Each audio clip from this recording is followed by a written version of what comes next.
ਜੀ ਆਇਆਂ ਨੂੰ ਖੁਸ਼ਾਮਦੀਦ। ਕਿਸਾਨ ਵੀਰੋ, ਪਸ਼ੂ ਪਾਲਣ ਨਾਲ ਜੁੜੇ ਤੁਹਾਡੇ ਸਵਾਲਾਂ ਦੇ ਹੱਲ ਲੱਭਣ ਦੀ ਫਿਰਾਕ ਵਿੱਚ ਲੱਗਿਆ ਪੀਟੀਸੀ ਨਿਊਜ਼ ਦਾ ਖਾਸ ਉਪਰਾਲਾ ਅਸੀਸ ਡੇਅਰੀ ਫਾਰਮ ਹੈਲਪਲਾਈਨ ਸੀਜ਼ਨ 2 ਲੈ ਹਾਜ਼ਰ ਹਾਂ ਮੈਂ। ਤੇ ਜੋ ਨੰਬਰ ਤੁਹਾਡੀ ਸਕਰੀਨ ਤੇ ਆ ਰਿਹਾ ਜੋ ਕਿ 8699037369, ਇਸ ਉੱਤੇ ਤੁਸੀਂ ਮਿਸਡ ਕਾਲ ਕਰ ਦਿਓ ਜਾਂ WhatsApp ਕਰ ਦਿਓ। ਸਾਡੀ ਟੀਮ ਤੁਹਾਡੇ ਨਾਲ ਸੰਪਰਕ ਕਰਦੀ ਹੈ ਅਤੇ ਪਸ਼ੂ ਪਾਲਣ ਨਾਲ ਜੁੜੇ ਤੁਹਾਡੇ ਸਵਾਲ ਜਾਣਦੀ ਹੈ। ਤੇ ਅੱਜ ਦਾ ਜੋ ਸਾਡਾ ਵਿਸ਼ਾ ਹੈ ਉਹ ਬੜਾ ਹੀ ਖਾਸ ਹੈ, ਬੜਾ ਅਹਿਮ ਹੈ ਤੁਹਾਡੇ ਲਈ। ਤੇ ਵਿਸ਼ਾ ਹੈ ਦੁੱਧ ਅਤੇ ਦੁੱਧ ਵਾਲੀ ਮਸ਼ੀਨ ਦਾ ਰੱਖੋ ਖਾਸ ਖਿਆਲ, ਕਿਉਂਕਿ ਇਹ ਜੁੜੇ ਨੇ ਤੁਹਾਡੀ ਸਿਹਤ ਨਾਲ। ਜਿਸ ਬਾਰੇ ਗੱਲ ਕਰਨ ਲਈ ਸਾਡੇ ਨਾਲ ਅਸੀਸ ਤੋਂ ਨੇ ਡਾਕਟਰ ਸੁਮਿਤ ਸਿੰਘ। ਡਾਕਟਰ ਸਾਹਿਬ ਜੀ ਆਇਆਂ ਨੂੰ ਬਹੁਤ ਬਹੁਤ ਸਵਾਗਤ ਹੈ ਤੁਹਾਡਾ। ਥੈਂਕ ਯੂ ਨਿਖਿਲ ਜੀ।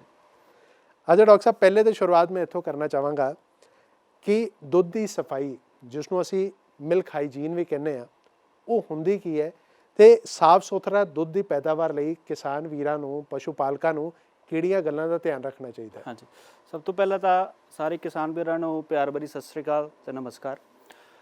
ਨਿਖਿਲ ਜੀ, ਦੁੱਧ ਬਾਰੇ ਥੋੜਾ ਦੱਸਣਾ ਚਾਹੂੰਗਾ ਕਿ ਆਪਣੇ ਕਲਚਰ 'ਚ ਜਿਹੜੀ ਦੁੱਧ ਦੀ ਮਹੱਤਤਾ ਬਹੁਤ ਜ਼ਿਆਦਾ ਦੱਸੀ ਹੈ। ਇਹਨੂੰ ਇੱਕ ਅਨਮੋਲ ਰਤਨ ਦੱਸਿਆ ਗਿਆ ਹੈ, ਪਰਮਾਤਮਾ ਦੀ ਦਾਤ ਦੱਸੀ ਗਈ ਹੈ। ਪਰਮਾਤਮਾ ਦੀ ਦਾਤ ਕਿਵੇਂ ਹੈ ਕਿ ਕੋਈ ਵੀ ਜੋ ਜੀਵ ਹੈ ਉਹਦੀ ਜਿਹੜੀ ਸ਼ੁਰੂਆਤ ਆ ਉਹ ਦੁੱਧ ਤੋਂ ਹੁੰਦੀ ਹੈ। ਬੱਚੇ ਦੀ ਮੰਨ ਲਓ ਕਿ ਪਹਿਲੇ 6 ਮਹੀਨੇ ਤੱਕ ਬੱਚਾ ਸਿਰਫ ਦੁੱਧ ਹੀ ਪੀ ਸਕਦਾ, ਇਸ ਕਰਕੇ ਇਹਦੀ ਮਹੱਤਤਾ ਜਿਹੜੀ ਹੈ ਬਹੁਤ ਜ਼ਿਆਦਾ ਆ। ਦੂਜੀ ਗੱਲ ਕਰੀਏ ਕਿ ਦੁੱਧ ਇੱਕ ਐਸੀ ਚੀਜ਼ ਹੈ, ਉਹ ਹਰ ਵਰਗ ਦੇ ਮਨੁੱਖ ਲਈ, ਚਾਹੇ ਉਹ ਬੱਚਾ ਹੈ, ਬੁੜਾ ਹੈ ਜਾਂ ਜਵਾਨ ਹੈ, ਉਹ ਸਾਰੇ ਇਸ ਦਾ ਸੇਵਨ ਜਿਹੜਾ ਕਰ ਸਕਦੇ ਆ। ਤਾਂ ਇਹਨੂੰ ਇੱਕ ਕੰਪਲੀਟ ਫੂਡ ਦੀ ਡੈਫੀਨੇਸ਼ਨ ਜਿਹੜੀ ਹੈ ਉਹਦੇ ਵਿੱਚ ਫਿੱਟ ਹੁੰਦਾ ਕਿ ਹਰ ਰਿਕੁਆਇਰਮੈਂਟ ਜਿਹੜੀ ਪ੍ਰੋਟੀਨ ਐਨਰਜੀ ਦੀ ਇਹ ਪੂਰੀ ਕਰਦਾ, ਮਤਲਬ ਕੰਪਲੀਟ ਨਿਊਟ੍ਰੀਸ਼ਨ। ਬਿਲਕੁਲ ਜੀ, ਬਿਲਕੁਲ ਕੰਪਲੀਟ ਨਿਊਟ੍ਰੀਸ਼ਨ ਦਿੰਦਾ। ਸਾਫ਼ ਦੁੱਧ ਦੀ ਗੱਲ ਕਰੀਏ ਤੇ ਇੱਕ ਤੰਦਰੁਸਤ ਪਸ਼ੂ ਦੇ ਹਵਾਨੇ 'ਚੋਂ ਹਮੇਸ਼ਾ ਇੱਕ ਸਾਫ਼ ਤੇ ਤੰਦਰੁਸਤ ਦੁੱਧ ਹੀ ਪੈਦਾ ਹੁੰਦਾ। ਪਰ ਕਈ ਵਾਰੀ ਕੁਝ ਪ੍ਰਬੰਧਕੀ ਕਾਰਨ ਕਰਕੇ ਜਾਂ ਕੁਝ ਛੋਟੀ ਮੋਟੀਆਂ ਆਪਣੀ ਜਿਹੜੀ ਗਲਤੀਆਂ ਕਰਕੇ ਜਿਹੜੀ ਦੁੱਧ ਦੀ ਗੁਣਵੱਤਾ ਉਹ 'ਤੇ ਅਸਰ ਪੈਂਦਾ। ਉਸ ਤੋਂ ਸਭ ਤੋਂ ਪਹਿਲੀ ਚੀਜ਼ ਹੈ ਕਿ ਪਸ਼ੂ 'ਚ ਕਿਸੇ ਤਰ੍ਹਾਂ ਦੀ ਕੋਈ ਬਿਮਾਰੀ ਜਿਹੜੀ ਹੈ ਨਹੀਂ ਹੋਣੀ ਚਾਹੀਦੀ। ਉਹਦੇ ਵਿੱਚ ਪ੍ਰਮੁੱਖ ਮੰਨੀਏ ਤਾਂ ਥਨੇਲਾ ਰੋਗ ਜਿਹਨੂੰ ਆਪਾਂ ਕਹਿੰਦੇ ਆ, ਉਹ ਨਹੀਂ ਹੋਣਾ ਚਾਹੀਦਾ। ਉਹ ਵਾਲੇ ਦੁੱਧ ਦਾ ਸੇਵਨ ਵੀ ਅਸੀਂ ਨਾ ਕਰੀਏ। ਦੂਸਰੀ ਚੀਜ਼, ਜੋ ਆਪਾਂ ਪਸ਼ੂ ਨੂੰ ਖੁਰਾਕ 'ਚ ਆਪਾਂ ਦੇ ਰਹੇ ਹਾਂ ਉਹ ਹਮੇਸ਼ਾ ਹੀ ਚੰਗਾ ਹੋਣਾ ਚਾਹੀਦਾ ਹੈ, ਜਿਹਦੇ ਵਿੱਚ ਪੱਠਾ, ਹਰਾ ਚਾਰਾ ਜਾਂ ਅਚਾਰ ਜਿਹਨੂੰ ਆਪਾਂ ਕਹਿ ਦਿੰਦੇ ਹਾਂ, ਜਾਂ ਤੂੜੀ ਹੈ, ਜਾਂ ਕੋਈ ਵੀ ਜਿਹੜੀ ਆਪਾਂ ਦਾਣਾ ਜਾਂ ਫੀਡ ਦੇ ਰਹੇ ਹਾਂ ਉਹ ਵੀ ਚੰਗੀ ਗੁਣਵੱਤਾ ਵਾਲਾ ਹੋਣਾ ਚਾਹੀਦੀ ਹੈ। ਉਹਦੇ ਵਿੱਚ ਕਿਸੇ ਪ੍ਰਕਾਰ ਦੀ ਉੱਲੀ ਜਾਂ ਐਸੀ ਚੀਜ਼ਾਂ ਨਹੀਂ ਹੋਣੀ ਚਾਹੀਦੀਆਂ। ਉਹਦੇ ਨਾਲ ਨਾਲ ਪਸ਼ੂ ਦੀ ਜਿਹੜੀ ਸਾਂਭ ਸੰਭਾਲ ਹੈ, ਜਿੱਥੇ ਪਸ਼ੂ ਦੀ ਚੁਆਈ ਕਰਨੀ ਹੈ ਉਹ ਜਗ੍ਹਾ ਸਾਫ਼ ਹੋਵੇ। ਚੁਆਈ ਅਗਰ ਤੁਸੀਂ ਹੱਥ ਨਾਲ ਕਰ ਰਹੇ ਹੋ ਤਾਂ ਉਹਦੇ ਵਿੱਚ ਵੀ ਪੂਰੀ ਸਫਾਈ ਦਾ ਧਿਆਨ ਰੱਖਣਾ। ਅਗਰ ਕਿਸੇ ਮਿਲਕਿੰਗ ਮਸ਼ੀਨ ਨਾਲ ਕਰ ਰਹੇ ਹੋ ਤਾਂ ਉਹਦਾ ਵੀ ਪੂਰਾ ਧਿਆਨ ਰੱਖਣਾ। ਤੀਸਰਾ, ਜਿਸ ਭਾਂਡੇ ਵਿੱਚ ਅਸੀਂ ਦੁੱਧ ਨੂੰ ਸਾਂਭ ਰਹੇ ਹਾਂ ਉਹ ਵੀ ਸਾਫ਼ ਹੋਵੇ ਤੇ ਸਾਫ਼ ਥਾਂ 'ਤੇ ਰੱਖਿਆ ਜਾਵੇ, ਤਾਂ ਕਿ ਕਿਸੇ ਤਰ੍ਹਾਂ ਦਾ ਕੋਈ ਬੈਕਟੀਰੀਅਲ ਇਨਫੈਕਸ਼ਨ ਜਾਂ ਕੋਈ ਗੰਦਗੀ ਉਹਦੇ ਵਿੱਚ ਨਾ ਜਾ ਸਕੇ। ਹੁਣ ਤਾਂ ਦੇਖੋ, ਦੁੱਧ ਦੀ ਗੁਣਵੱਤਾ ਤੋਂ ਬਣਾਉਣ ਲਈ ਨਵੀਂ ਤਕਨੀਕਾਂ ਆ ਗਈਆਂ ਜੀ, ਠੀਕ ਹੈ, ਜਿਹਦੇ ਵਿੱਚ ਮਿਲਕਿੰਗ ਮਸ਼ੀਨ ਜਿਹੜੀ ਹੈ ਇੱਕ ਪ੍ਰਮੁੱਖ ਰੋਲ ਜਿਹੜੀ ਹੈ ਉਹ ਪਲੇ ਕਰਦੀ ਹੈ। ਤੇ ਡਾਕਟਰ ਸਾਹਿਬ, ਤੁਸੀਂ ਮਿਲਕਿੰਗ ਮਸ਼ੀਨ ਦਾ ਹੁਣੇ ਜ਼ਿਕਰ ਕੀਤਾ, ਇੱਥੇ ਮੈਂ ਜਾਣਨਾ ਚਾਹਾਂਗਾ ਕਿ ਮਿਲਕਿੰਗ ਮਸ਼ੀਨ ਦੇ ਫਾਇਦੇ ਕੀ ਨੇ ਤੇ ਉਹਦੇ ਨੁਕਸਾਨ ਕੀ ਨੇ? ਬਿਲਕੁਲ, ਬਹੁਤ ਵਧੀਆ ਸਵਾਲ ਹੈ ਨਿਖਿਲ ਜੀ। ਫਾਇਦੇ ਦੀ ਗੱਲ ਕਰੀਏ ਤਾਂ ਫਾਇਦੇ ਵੀ ਹੈਗੇ ਆ, ਨੁਕਸਾਨ ਵੀ ਹੈਗੇ ਆ। ਜਿਵੇਂ ਇੱਕ ਸਿੱਕੇ ਦੇ ਦੋ ਪਹਿਲੂ ਹੁੰਦੇ ਆ, ਇਸੇ ਤਰ੍ਹਾਂ ਅਗਰ ਆਪਾਂ ਮਿਲਕਿੰਗ ਮਸ਼ੀਨ ਦਾ ਰੱਖ ਰਖਾਵ ਸਹੀ ਤਰੀਕੇ ਨਾਲ ਨਹੀਂ ਕਰਾਂਗੇ ਤਾਂ ਨੁਕਸਾਨ ਵੀ ਹੋ ਸਕਦੇ ਆ। ਫਾਇਦੇ ਦੀ ਗੱਲ ਕਰੀਏ ਤਾਂ ਅੱਜ ਕੱਲ੍ਹ ਜਿਵੇਂ ਨਸਲ ਸੁਧਾਰ ਹੋ ਰਿਹਾ, ਹਰ ਘਰ 'ਚ ਜਿਹੜਾ 20-25-30 ਲੀਟਰ ਵਾਲਾ ਪਸ਼ੂ, ਦੁੱਧ ਦੇਣ ਵਾਲਾ ਪਸ਼ੂ ਜਿਹੜਾ ਹੈਗਾ, ਅਤੇ ਉਹਦਾ ਜਿਹੜੀ ਚੁਆਈ ਕਰਨ ਦਾ ਸਮਾਂ ਹੈ ਕਿ ਸਾਨੂੰ 5 ਤੋਂ 7 ਮਿੰਟ ਦੇ ਵਿੱਚ ਉਹਦੀ ਕੰਪਲੀਟ ਚੁਆਈ, ਮਤਲਬ ਪੂਰਨ ਚੁਆਈ ਕਰਨਾ ਬਹੁਤ ਜ਼ਰੂਰੀ ਹੈ। ਅਗਰ ਉਹਦੇ ਹਵਾਨੇ ਦੇ ਵਿੱਚ ਦੁੱਧ ਰਹਿ ਰਿਹਾ ਤੇ ਪਸ਼ੂ ਦੀ ਸਿਹਤ 'ਤੇ ਉਹਦਾ ਪੁੱਠਾ ਅਸਰ ਪੈਂਦਾ, ਦੁੱਧ ਦੀ ਕੁਆਲਿਟੀ ਵੀ ਜਿਹੜੀ ਹੈ ਉਹ ਖਰਾਬ ਹੁੰਦੀ ਹੈ। ਉਹਦੇ ਲਈ ਜਿਹੜਾ ਮਿਲਕਿੰਗ ਮਸ਼ੀਨ ਇੱਕ ਪ੍ਰਮੁੱਖ ਰੋਲ ਅਦਾ ਕਰਦੀ ਹੈ, ਜਿਹੜੇ ਕਿ 5-7 ਮਿੰਟ ਦੇ ਘੇਰੇ ਦੇ ਵਿੱਚ ਇੱਕ ਸਾਫ਼ ਦੁੱਧ ਤੁਹਾਡੇ ਸਾਫ਼ ਭਾਂਡੇ 'ਚ ਕੱਢ ਕੇ ਤੁਹਾਨੂੰ ਦਿੰਦੀ ਹੈ। ਪਰ ਇਹਦੇ ਵਿੱਚ ਕਈ ਵਾਰੀ ਨੁਕਸਾਨ ਜਿਹੜਾ ਹੈ ਉਹ ਆਪਣੇ ਹਿਊਮਨ ਐਰਰ ਜਿਹਨੂੰ ਆਪਾਂ ਕਹਿ ਦਈਏ ਉਹਦੇ ਕਰਕੇ ਹੋ ਸਕਦਾ ਕਿ ਅਗਰ ਆਪਾਂ ਮਸ਼ੀਨ ਦੀ ਸਫਾਈ ਪ੍ਰੋਪਰ ਤਰੀਕੇ ਨਾਲ ਨਹੀਂ ਕਰ ਰਹੇ। ਕਈ ਵਾਰੀ ਕਿਸਾਨ ਭਰਾ ਕੀ ਕਰਦੇ ਕਿ ਸਵੇਰੇ ਦੀ ਚੁਆਈ ਕਰ ਲਈ, ਹਲਕਾ ਜਿਹਾ ਜਿਹੜਾ ਪਾਣੀ ਨਾਲ ਉਹਨੂੰ ਸਾਫ਼ ਕਰਤਾ, ਜਿਹੜਾ ਕਿ ਬਿਲਕੁਲ ਗਲਤ ਹੈ। ਹਰ ਵਾਰ ਚੁਆਈ ਕਰਨ ਦੇ ਬਾਅਦ ਗਰਮ ਪਾਣੀ ਨਾਲ, ਅਤੇ ਉਹਦੇ ਲਈ ਅਲੱਗ ਤੋਂ ਕੈਮੀਕਲ ਆਉਂਦੇ ਆ ਜਿਹੜੇ ਕਿ ਸੇਫ ਹੁੰਦੇ ਆ, ਉਹਦੇ ਨਾਲ ਉਹਦੀ ਜਿਹੜੀ ਸਫਾਈ ਕਰਨਾ ਬਹੁਤ ਜ਼ਰੂਰੀ ਹੁੰਦੀ ਹੈ। ਦੂਸਰੀ ਚੀਜ਼, ਕਿਸੇ ਵੀ ਕੰਪਨੀ ਦੀ ਮਸ਼ੀਨ ਤੁਸੀਂ ਲੈ ਲੈਂਦੇ ਹੋ, ਉਹਦੇ ਜਿਹੜੇ ਇਕਵਿਪਮੈਂਟਸ ਹੈ ਜਿਹੜੇ ਕਿ ਸਫਾਈ ਕਰਨ ਵਾਲਾ ਜਿਵੇਂ ਬ੍ਰਸ਼ ਹੋ ਗਿਆ ਜਾਂ ਲਾਈਨਰ ਹੋ ਗਿਆ, ਉਹ ਉਸੇ ਕੰਪਨੀ ਦੀ ਯੂਜ਼ ਕਰਨਾ ਬਹੁਤ ਜ਼ਰੂਰੀ ਹੈ, ਕਿਉਂਕਿ ਉਹਦਾ ਜਿਹੜਾ ਸਾਈਜ਼ ਤੇ ਸ਼ੇਪ ਉਹਦੇ ਜਿਹੜੇ ਕੱਪ ਹੈ ਉਹਦੇ ਅਕੋਰਡਿੰਗ ਬਣਿਆ ਗਿਆ। ਤੁਸੀਂ ਹੋਰ ਕੰਪਨੀ ਜਾਂ ਦੇਸੀ ਕੰਪਨੀ ਦਾ ਯੂਜ਼ ਕਰ ਲਓਗੇ, ਕਿਆ ਪਤਾ ਜਦੋਂ ਤੁਸੀਂ ਬ੍ਰਸ਼ ਯੂਜ਼ ਕਰ ਰਹੇ ਹੋ ਉਹ ਅੰਦਰ ਤੱਕ ਸਫਾਈ ਨਾ ਕਰ ਸਕੇ, ਕਿਤੇ ਹੌਲੀ ਹੌਲੀ ਕੀ ਹੋਊਗਾ, ਉੱਥੇ ਦੁੱਧ ਜੰਮਣਾ ਸ਼ੁਰੂ ਹੋ ਜਾਊਗਾ, ਉੱਥੇ ਬੈਕਟੀਰੀਅਲ ਇਨਫੈਕਸ਼ਨ ਹੋਊਗੀ, ਦੁੱਧ ਦੀ ਕੁਆਲਿਟੀ ਵੀ ਖਰਾਬ ਹੋਊਗੀ ਤੇ ਗਾਂ ਜਾ ਕੇ ਪਸ਼ੂ ਨੂੰ ਵੀ ਉਹ ਨੁਕਸਾਨ ਕਰੂਗਾ। ਉਹਦੇ ਬਾਅਦ ਮਿਲਕਿੰਗ ਮਸ਼ੀਨ ਨੂੰ ਤੁਸੀਂ ਜਦੋਂ ਚੁਆਈ ਕਰਨ ਤੋਂ ਬਾਅਦ ਕਿਸੇ ਸਾਫ਼ ਥਾਂ ਤੇ ਰੱਖਣਾ। ਕਈ ਵਾਰ ਆਪਾਂ ਫਾਰਮਾਂ ਤੇ ਜਾਂਦੇ ਹਾਂ ਤੇ ਦੇਖਦੇ ਹਾਂ ਕਿ ਇਹ ਗੰਦੀ ਜਗ੍ਹਾ ਮਸ਼ੀਨ ਵਿੱਚ ਪਈ ਹੈ, ਉੱਤੇ ਮੱਕੀ ਮੱਛਰ ਜਿਹੜਾ ਬੈਠਿਆ ਹੋਇਆ, ਤਾਂ ਉਹ ਚੀਜ਼ ਵੀ ਨਹੀਂ ਹੋਣੀ ਚਾਹੀਦੀ।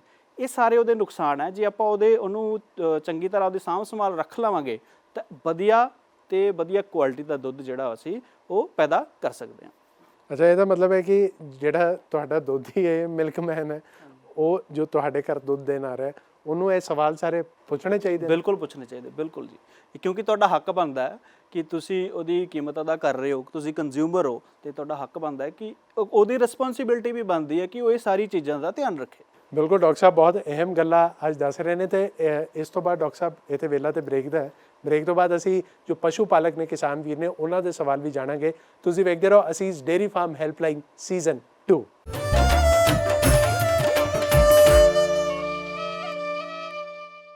ਬ੍ਰੇਕ ਤੋਂ ਬਾਅਦ ਤੁਹਾਡਾ ਸਵਾਗਤ ਹੈ। ਤੁਸੀਂ ਵੇਖ ਰਹੇ ਹੋ ਅਸੀਸ ਡੇਅਰੀ ਫਾਰਮ ਹੈਲਪਲਾਈਨ ਸੀਜ਼ਨ 2 ਤੇ ਅੱਜ ਦਾ ਸਾਡਾ ਵਿਸ਼ਾ ਹੈ ਦੁੱਧ ਅਤੇ ਦੁੱਧ ਵਾਲੀ ਮਸ਼ੀਨ ਦਾ ਰੱਖੋ ਖਾਸ ਖਿਆਲ, ਕਿਉਂਕਿ ਇਹ ਜੁੜੇ ਨੇ ਤੁਹਾਡੀ ਸਿਹਤ ਨਾਲ।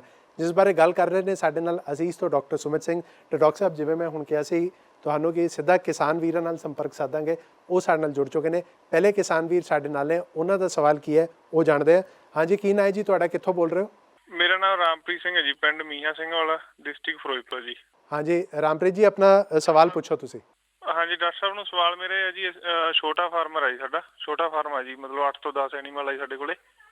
ਅਸੀਂ ਉਹਦੀ ਜਿਹੜੀ ਮਿਲਕਿੰਗ ਹੈ ਜੀ ਉਹ ਹੱਥ ਨਾਲ ਕਰਦੇ ਹਾਂ, ਤੇ ਕਿਹੜੀ ਸਾਨੂੰ ਮਤਲਬ ਵੀ ਸਾਵਧਾਨੀਆਂ ਵਰਤਣੀਆਂ ਚਾਹੀਦੀਆਂ ਜੀ? ਬਹੁਤ ਜਾਇਜ਼ ਕੁਐਸਚਨ ਹੈ ਤੁਹਾਡਾ ਜੀ, ਕਿਉਂਕਿ ਆਪਣੇ ਜ਼ਿਆਦਾਤਰ ਫਾਰਮਰ ਜਿਹੜੇ ਹੱਥ ਨਾਲ ਹੀ ਮਿਲਕਿੰਗ ਕਰਦੇ ਆ, ਤੇ ਕੁਝ ਚੀਜ਼ਾਂ ਦਾ ਧਿਆਨ ਰੱਖਣਾ ਬਹੁਤ ਜ਼ਰੂਰੀ ਹੈ।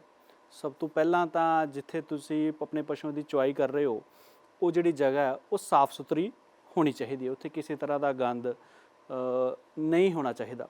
ਦੂਸਰਾ ਸਟੈਪ ਜਿਹੜਾ ਉਹਦਾ ਹੈ ਕਿ ਚੁਆਈ ਕਰਨ ਤੋਂ ਪਹਿਲਾਂ ਉਹਦੇ ਹਵਾਨੇ ਦੀ ਜਿਹੜੀ ਸਫਾਈ ਹੈ ਉਹ ਕਰਨੀ ਜ਼ਰੂਰੀ ਹੈ, ਕਿਉਂਕਿ ਪਸ਼ੂ ਗੋਹੇ ਜਾਂ ਮੂਤਰ 'ਚ ਬੈਠਦਾ ਹੈ, ਕਈ ਵਾਰੀ ਗੰਦਾ ਹੋ ਜਾਂਦਾ ਹੈ, ਤਾਂ ਪਹਿਲੇ ਉਹਦੀ ਸਫਾਈ ਕਰਨਾ ਜ਼ਰੂਰੀ ਹੈ।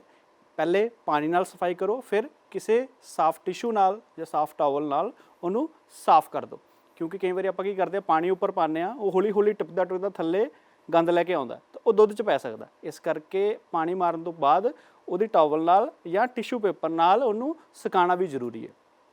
ਤੀਸਰੀ ਚੀਜ਼, ਜਿਹੜਾ ਵੀ ਬੰਦਾ ਮਿਲਕਿੰਗ ਕਰ ਰਿਹਾ ਉਹਦੇ ਹੱਥ ਦੀ ਸਫਾਈ ਵੀ ਹੋਣੀ ਚਾਹੀਦੀ ਹੈ, ਕਿ ਇਹ ਨਾ ਹੋਵੇ ਕਿ ਤੁਸੀਂ ਆਪਦੇ ਹੱਥ ਦੇ ਜ਼ਰੀਏ ਕੁਝ ਜਰਾਸੀਮ ਉਸ ਪਸ਼ੂ ਨੂੰ ਜਾਂ ਉਸ ਦੁੱਧ 'ਚ ਜਾਣੇ ਜਾਂ ਅਣਜਾਣੇ ਦੇ ਦਈਏ। ਠੀਕ ਹੈ।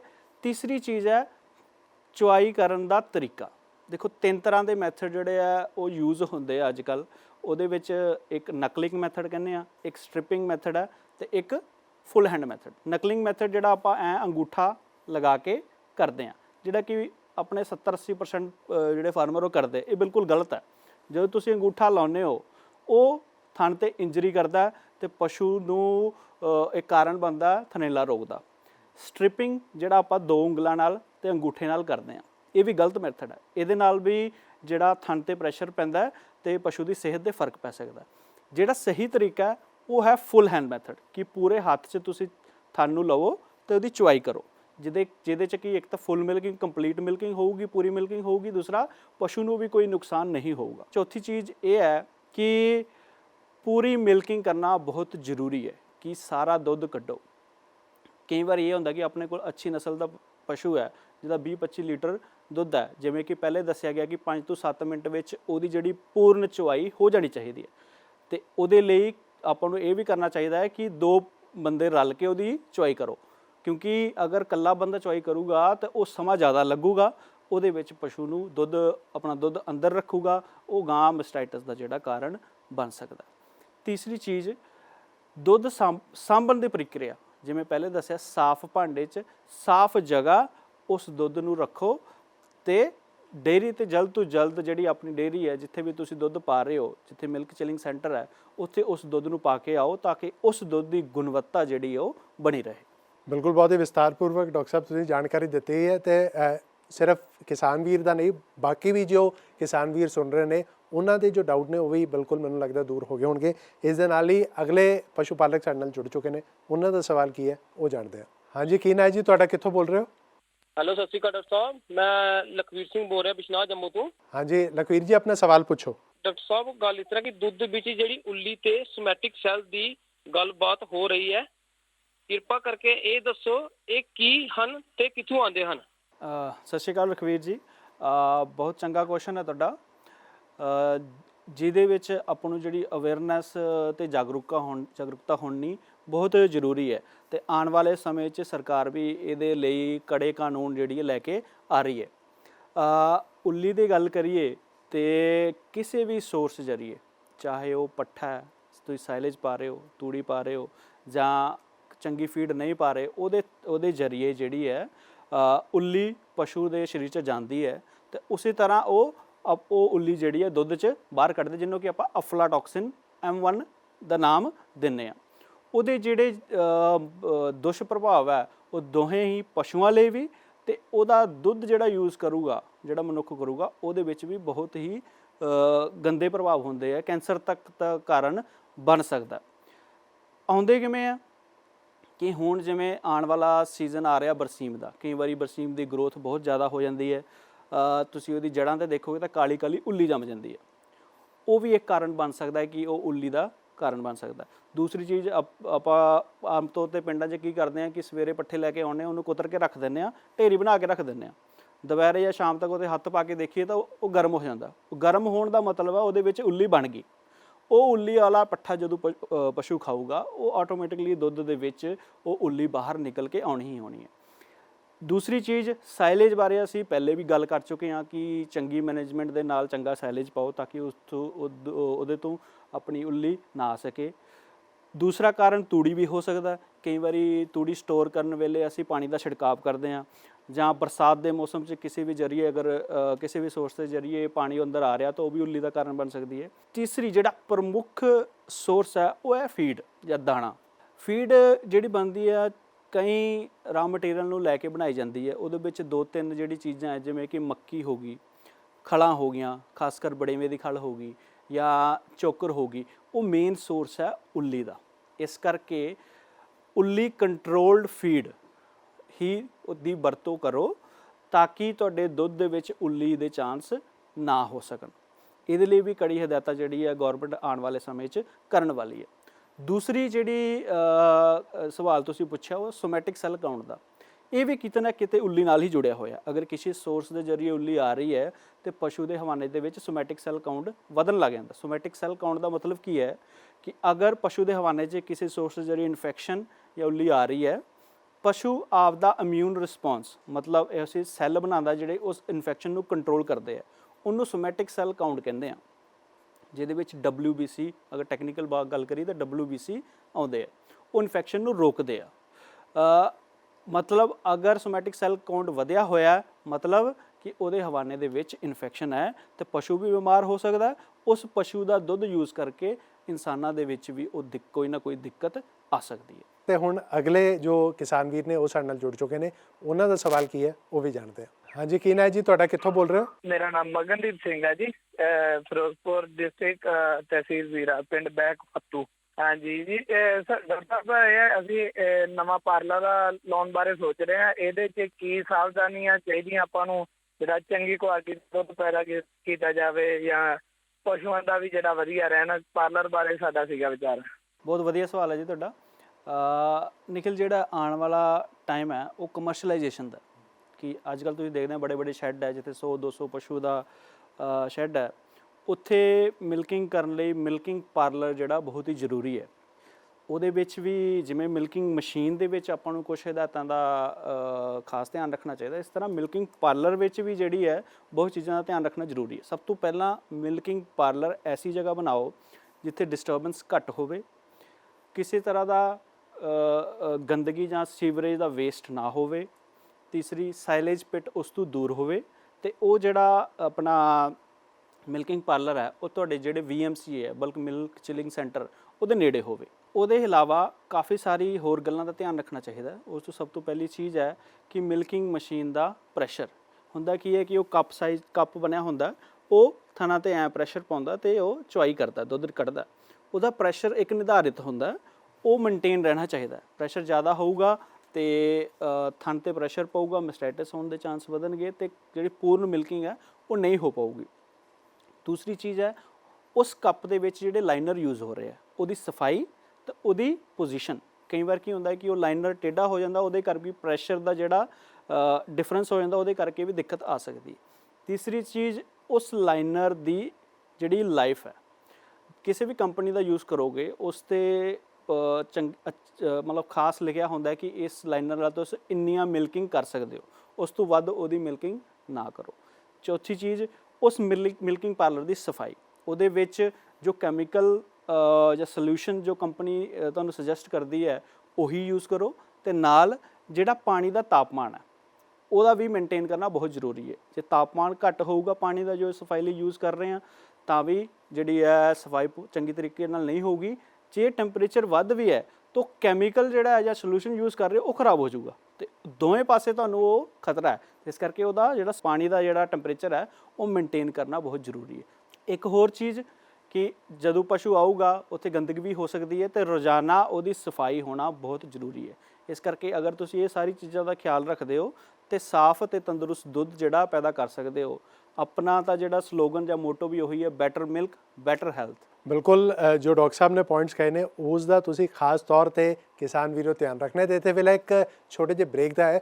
ਬ੍ਰੇਕ ਤੋਂ ਬਾਅਦ ਜਿੱਥੇ ਇੱਕ ਅਗਾਂਹਵਧੂ ਪਸ਼ੂ ਪਾਲਕ ਨਾਲ ਤੁਹਾਡੀ ਮੁਲਾਕਾਤ ਕਰਾਵਾਂਗੇ, ਉੱਥੇ ਅਸੀਂ ਖਾਸ ਤੌਰ ਤੇ ਤੁਹਾਡੇ ਲਈ ਇੱਕ ਸਵਾਲ ਵੀ ਲੈ ਕੇ ਆਏ ਹਾਂ ਜਿਸ ਦਾ ਜਵਾਬ ਦੇ ਕੇ ਤੁਸੀਂ ਅਸੀਸ ਵੱਲੋਂ ਜਿੱਤ ਸਕਦੇ ਹੋ ਇੱਕ ਸ਼ਾਨਦਾਰ ਗਿਫਟ ਹੈਂਪਰ।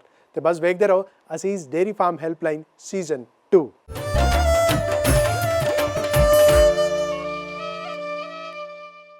ਬ੍ਰੇਕ ਤੋਂ ਬਾਅਦ ਤੁਹਾਡਾ ਸਵਾਗਤ ਹੈ। ਤੁਸੀਂ ਵੇਖ ਰਹੇ ਹੋ ਅਸੀਸ ਡੇਅਰੀ ਫਾਰਮ ਹੈਲਪਲਾਈਨ ਸੀਜ਼ਨ 2। ਤੇ ਅਗਾਂਹਵਧੂ ਪਸ਼ੂ ਪਾਲਕ ਕੌਣ ਹੁੰਦਾ ਹੈ ਜੋ ਆਪਣੀ ਅਗਾਂਹਵਧੂ ਸੋਚ ਦੇ ਨਾਲ ਨਾ ਸਿਰਫ ਆਪ ਅੱਗੇ ਵੱਧਦਾ ਹੈ ਬਲਕਿ ਬਾਕੀਆਂ ਨੂੰ ਵੀ ਅੱਗੇ ਵਧਣ ਲਈ ਪ੍ਰੇਰਨਾ ਦਿੰਦਾ ਹੈ। ਤੇ ਅਜਿਹੇ ਇੱਕ ਪਸ਼ੂ ਪਾਲਕ ਨਾਲ ਕਰਾਉਣੇ ਹਾਂ ਤੁਹਾਡੀ ਮੁਲਾਕਾਤ।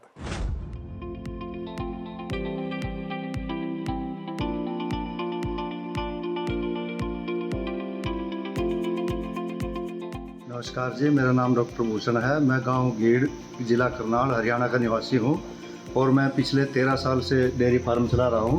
हमारा मुख्य जो फोकस है वो शुद्ध दूध पे है और डायरेक्ट हम कस्टमर को सेल करते हैं। हमारा दूध अफ्लाटॉक्सिन फ्री है क्योंकि हम आशीष का फीड डालते हैं और आशीष कंपनी ये दावा करते हैं कि उनका फीड जो है वो अफ्लाटॉक्सिन फ्री है। तो हमारा मुख्य यही उद्देश्य है कि हमारे कस्टमर तक हमारा बिल्कुल शुद्ध और एकदम स्वच्छ तौर से आप दूध उनको पहुँचे ताकि हम समाज में अपना एक अहम योगदान दे सके और समाज को स्वस्थ रख सके ताकि वो हेल्दी रहें और स्वस्थ रहें। प्रोडक्शन वाइज भी बहुत अच्छा रिस्पांस मिला है। 20 से 25% तक हमारा दूध बढ़ चुका है और साथ में सबसे बड़ी बात है हमारा एक आशीष का डॉक्टर जो आते हैं उसका हमें बहुत अच्छा योगदान मिलता है, सहयोग मिलता है। वो समय समय पर आके विजिट करते हैं और हमें जो भी जानकारी हमें चाहिए वो उपलब्ध कराते हैं। साथ में हमारे पशुओं का स्वास्थ्य हमें कैसे ठीक रखना है उसके बारे में हमें अच्छी जानकारी देते हैं। दूसरे किसानों को यही कहना चाहूँगा जी कि वो भी आशीष का फीड यूज करें और जो भी जैसे कंपनी से जो सेवाएं मिलती हैं उन सेवाओं का लाभ लें। धन्यवाद।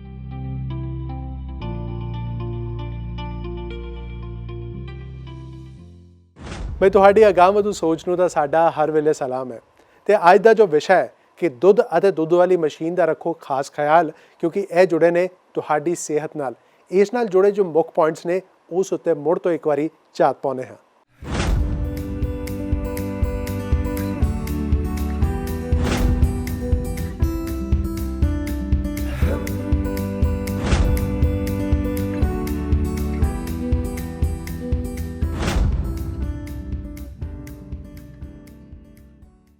ਤੇ ਹੁਣ ਮੁੱਖ ਪੁਆਇੰਟਸ ਤੋਂ ਬਾਅਦ ਵੇਲਾ ਹੈ ਅੱਜ ਦੇ ਸਵਾਲ ਦਾ। ਜੀ ਹਾਂ, ਇਸ ਸਵਾਲ ਦਾ ਤੁਸੀਂ ਜਵਾਬ ਦੇ ਕੇ ਜਿੱਤ ਸਕਦੇ ਹੋ ਅਸੀਸ ਵੱਲੋਂ ਇੱਕ ਸ਼ਾਨਦਾਰ ਗਿਫਟ ਹੈਂਪਰ। ਤੇ ਉਹ ਸਵਾਲ ਹੈ ਇਹ, ਦੁਧਾਰੂ ਪਸ਼ੂਆਂ ਦੀ ਪੂਰੀ ਚੁਆਈ ਕਿੰਨੇ ਮਿੰਟਾਂ 'ਚ ਹੋ ਜਾਣੀ ਚਾਹੀਦੀ ਹੈ? ਇਸ ਦੇ ਜਵਾਬ ਲਈ ਤੁਸੀਂ ਇਹ ਜੋ ਨੰਬਰ ਤੁਹਾਡੀ ਸਕਰੀਨ ਤੇ ਆ ਰਿਹਾ ਜੋ ਕਿ ਹੈ 8699037369 ਇਸ ਉੱਤੇ WhatsApp ਕਰਕੇ ਤੁਸੀਂ ਜਵਾਬ ਦੇਣਾ ਹੈ ਕਿ ਦੁਧਾਰੂ ਪਸ਼ੂਆਂ ਦੀ ਪੂਰੀ ਚੁਆਈ ਕਿੰਨੇ ਮਿੰਟਾਂ 'ਚ ਹੋ ਜਾਣੀ ਚਾਹੀਦੀ ਹੈ। ਛੇਤੀ ਜਵਾਬ ਦਿਓ ਤੇ ਜਿੱਤੋ ਅਸੀਸ ਵੱਲੋਂ ਇੱਕ ਸ਼ਾਨਦਾਰ ਗਿਫਟ ਹੈਂਪਰ। ਡਾਕਟਰ ਸਾਹਿਬ ਬਹੁਤ ਬਹੁਤ ਧੰਨਵਾਦ ਤੁਹਾਡਾ ਸਾਡੇ ਨਾਲ ਜੁੜਨ ਲਈ। ਬਹੁਤ ਬਹੁਤ ਧੰਨਵਾਦ ਨਿਖਿਲ। ਅੱਜ ਦੇ ਅਸੀਸ ਡੇਅਰੀ ਫਾਰਮ ਹੈਲਪਲਾਈਨ ਸੀਜ਼ਨ 2 ਦੇ ਇਸ ਐਪੀਸੋਡ ਵਿੱਚ ਇੰਨਾ ਹੀ। ਅਗਲੇ ਹਫਤੇ ਦਾ ਸਾਡਾ ਵਿਸ਼ਾ ਹੈ ਖੁਰਾਂ ਦੀ ਸਿਹਤ ਹੈ ਜ਼ਰੂਰੀ ਤੰਦਰੁਸਤ ਪਸ਼ੂਆਂ ਲਈ। ਇਸ ਮੁਤਲਕ ਜੋ ਵੀ ਤੁਹਾਡੇ ਸਵਾਲ ਨੇ ਇਹ ਜੋ ਨੰਬਰ ਤੁਹਾਡੀ ਸਕਰੀਨ ਤੇ ਆ ਰਿਹਾ ਹੈ ਜੋ ਕਿ ਹੈ 8699037369 ਇਸ ਉੱਤੇ ਤੁਸੀਂ ਮਿਸਡ ਕਾਲ ਕਰਨੀ ਹੈ ਜਾਂ WhatsApp ਕਰਨਾ ਹੈ। ਸਾਡੀ ਟੀਮ ਤੁਹਾਡੇ ਨਾਲ ਸੰਪਰਕ ਕਰੇਗੀ ਅਤੇ ਇਸ ਵਿਸ਼ੇ ਮੁਤਲਕ ਤੁਹਾਡੇ ਸਵਾਲ ਜਾਣੇਗੀ। ਅਗਲੇ ਹਫਤੇ ਵੀ ਵੇਖਣਾ ਨਾ ਭੁੱਲਿਓ ਅਸੀਸ ਡੇਅਰੀ ਫਾਰਮ ਹੈਲਪਲਾਈਨ ਸੀਜ਼ਨ 2। ਦਿਓ ਇਜਾਜ਼ਤ, ਰੱਬ ਰਾਖਾ।